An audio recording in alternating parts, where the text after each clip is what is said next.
Gusto mo ba na ikaw ay tatawagan niya ngayon mismo?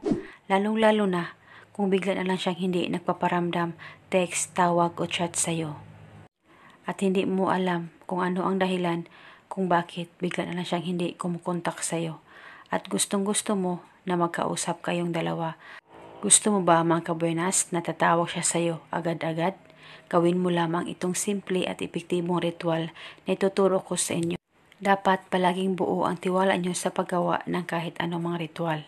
At ang gawin mo lamang dito ay kumuha ka lamang ng isang butil na bawang.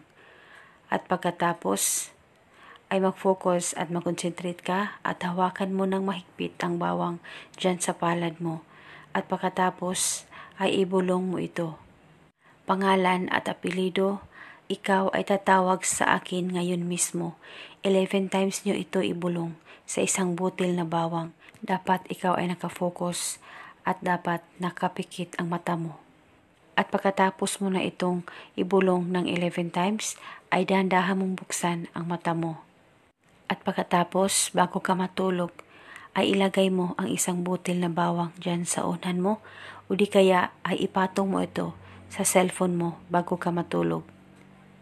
At tiyak ay magpaparamdam sa'yo ang partner mo, boyfriend o girlfriend mo na matagal nang hindi nagpaparamdam sa'yo. Basta palagi magdasal at magtiwala sa kahit na anong mga ritual na iyong gagawin.